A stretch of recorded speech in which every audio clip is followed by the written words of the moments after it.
بسم اللہ الرحمن الرحیم. ہمیں گھبراہٹ ہونی شروع ہو جاتی ہے. چار لوگوں میں چاہیں چار باتیں بولنے کی کوشش کریں تو ہارٹ بیٹنگ ہماری کنٹرول میں نہیں رہتا بلکہ باہر نکلنے کی کوشش کرتا ہے. کچھ بھی ہو جائے 11 سال کی عمر سے لے کے 40 سال کی عمر تک یہ کیفیت بے انتہا لوگوں میں پائی جاتی ہے. 40 سال کے بعد تجربہ ہو کے پریشانیاں سہ کے دکھ و درد سے رڑ کے وہ شخص پکا ہو چکا ہوتا ہے. وہ کہتا ہے کہ اب جس نے جو کرنا ہے کر لے, میں یہیں کا یہیں کھڑا ہوں, جس نے جو کرنا ہے کرے, اب میں پیچھے ہٹنے والا نہیں. لیکن 11 سے لے کے 40 سال کی عمر تک ایک لمبا خاصا عرصہ ہوتا ہے جہاں پر وہ اپنے آپ کو بہادر تو سمجھتا ہے لیکن اس کی ہارٹ بیٹنگ اس کے کنٹرول میں نہیں رہتی. ایسا کافی زیادہ لوگوں کے ساتھ ہوتا ہے. جیسے کہ ایگزامینیشن ہال میں پیپر دینے کے لیے وہ گئے ہوئے ہیں اور کوئی ٹیچر آیا اور ٹیچر آ کے اسے کہتا ہے پیپر کر لیا تم نے, تو اسے کہنا چاہیے کر لیا یا نہیں کیا, لیکن اس کی ہارٹ بیٹنگ اس کی قابو سے باہر نہیں کرتی ہے. کلاس میں ٹیچر اگر سبق سننے کا بھی کہتے ہیں تو اس ٹائم بھی اس کی ہارٹ بیٹنگ اس کے کنٹرول میں نہیں رہتی. اگر کوئی لڑکا اسے یہ دھمکی دے دے کہ شام کو میں تمہیں آ کے ماروں گا تو بس سمجھ لو کہ اسے تو رات کی نیند ہی اس پہ حرام ہو جائے گی. وہ پوری رات جاگے گا اور ٹینشن میں مبتلا ہو جائے گا.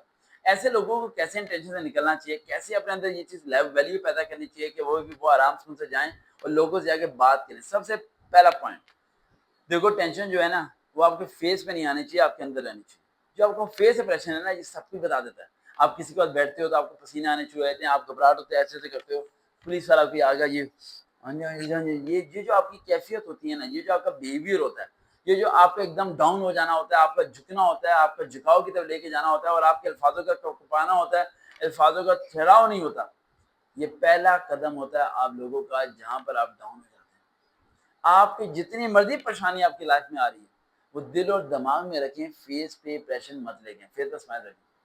کچھ بھی ہو رہا ہے, چاہے کوئی آپ کو دھمکی دے رہا ہے, چاہے چار لوگ آپ کو مارنے کے لیے آ رہے ہیں, چاہے کسی تھانے میں آپ کھڑے ہوئے ہیں, چاہے اسکول میں کھڑے ہوئے ہیں, کہیں پہ بھی آپ کھڑے ہیں, کچھ بھی ہو رہا ہے چہرے پہ مسکراہٹ پیدا کریں.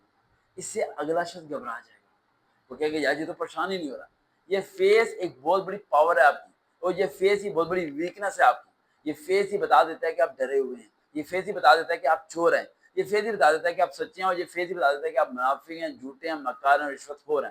اکثر آپ لوگ دیکھتے نہیں, رات چلتے آپ کہتے ہو سر جی وہ جو آ رہا ہے نا سرکاری بندہ بے ایمان, آپ کو کیا پتا ہے سر اس کے چہرے پر لعنت پڑی ہوئی ہے. کیسے پتا چلتا ہے؟ آپ کو اس کا چہرہ دیکھتے سمجھ لگا. اور اکثر آپ جاتے ہو گلی میں, وہ لڑکا صحیح نہیں ہے سر, وہ لڑکیوں کو تنگ کرتا ہے. کیسے پتا چلا؟ سر اس کی پرسنالٹی سے پتا چلا, اس کے چہرے سے پتا چلا. چہرہ سب کچھ بتا دیتا ہے. چہرہ میں کہتا ہوں کہ اتنا کچھ بتا دیتا ہے آپ کو کہ آپ سوچ نہیں سکتے. آپ کو یہ بتا دیتا ہے کہ اچھا انسان کون سا ہے, برا انسان کون سا ہے. اس سے بات کیے بغیر ہی آپ کو سب پتہ چل جاتا ہے. اپنے چہرے پہ کام کرو, اسمائل لے کے آؤ. جتنی بڑی ٹینشن دل و دماغ میں ہے, دل کہہ رہا ہے یار بھاگ جاتے ہیں, گولی مار دیں گے تیری ہڈیاں توڑ دیں گے, چہرے کو کچھ نہیں ہوتا, مرنا تو ایک دن آئی, تھوڑی اسمائل کر لیتے ہیں. دماغ کہے گا نکل جاتے, مت رہ یہاں پر, ارے کہہ رہا ہوں بھاگ لے واپسی کی طرف, وہ سب کچھ ختم ہو جائے گا. تو اس ٹائم دل و دماغ کو ایک ہی بات سمجھاؤ کہ یار تم لوگ جو کرنا ہے کرو, لڑو مرو کھپو, لیکن میرے چہرے پہ پریشانی آئے گی نہیں. پہلا پوائنٹ. دوسرا پوائنٹ, جب بھی بولو تو ٹھہراؤ پیدا کر کے بولو. آپ ایک دم بولنا شروع ہوتے ہیں پبلک میں, آپ ایک دم بات کرو, اس وقت رک جاؤ, دین اس کے بعد پھر بات کرو, پھر رک جاؤ. اس سے آپ کا سانس نہیں پھولے گا اور آپ کنٹرول میں رہو. آپ جب گھبراہٹ کے شکار ہو کے جلدی بولنا شروع کرتے ہو تو بیچ میں الفاظ آپ کے کانپنے شروع ہو جاتے ہیں, ہاتھ کانپنے شروع ہو جاتے ہیں, اور اگلے شخص کو سمجھ لگ جاتی ہے کہ بھئی یہ بندہ گیا, یہ بندہ میرے کنٹرول میں, میں سے قابو کر سکتا ہوں. And point number 3, that is a loudness. جب بھی پبلکلی بولا کرو, یا کسی بھی ہجوم میں بولا کرو, یا کہیں بھی ایگزامینیشن ہال میں بولا کرو, کچھ کہیں بھی بولا کرو, اونچا بولا کرو. اونچا بولنے سے آپ کی یہ جو ووکلز ہیں رائٹ, یہ اسٹرانگ ہو جاتے ہیں, اور آپ کا برین جو ہے نا وہ آپ کے ہارٹ کو آرڈر نہیں کر پاتا کہ گھبرانا تھا.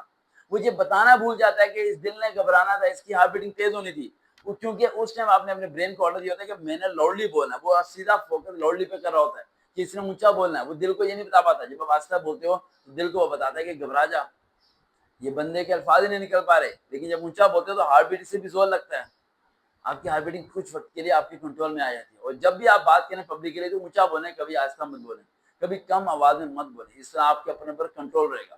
And last point, that is a very most point, جو کہ بے انتہا لوگوں کو میں بتاتا ہوں اگر میں انٹرویو دینے کے لیے جائیں, that is a gesture language. جب بھی بات کریں ہاتھوں کی حرکت کریں, پاؤں کی حرکت کریں, ایک جگہ ساکن ہو کے مت بیٹھیں. اس طرح آپ کی باڈی کنٹرول میں رہے گی. جب آپ ساکن ہو کے بیٹھ جاتے ہیں اور موو نہیں کرتے ہیں تو پھر آپ کا برین اور آپ کا ہارٹ آپ پہ کنٹرول کرتا ہے, اور وہ اپنی مرضی سے آپ کو گھبراتا بھی ہے, ٹینشن بھی دلاتا ہے, اور آپ کو ڈاؤن بھی لے کے جاتا ہے. لیکن اگر آپ اپنے ہینڈس کو اور فیٹ کو یوز کرتے رہیں, موومنٹ کرتے رہیں, تو پھر دونوں آپ کی کس میں رہتے ہیں, کنٹرول میں رہتے ہیں. دیکھتے رہیں چینل سروکار ریئل موٹیویشن. دوبارہ ملاقات ہوگی. اللہ حافظ.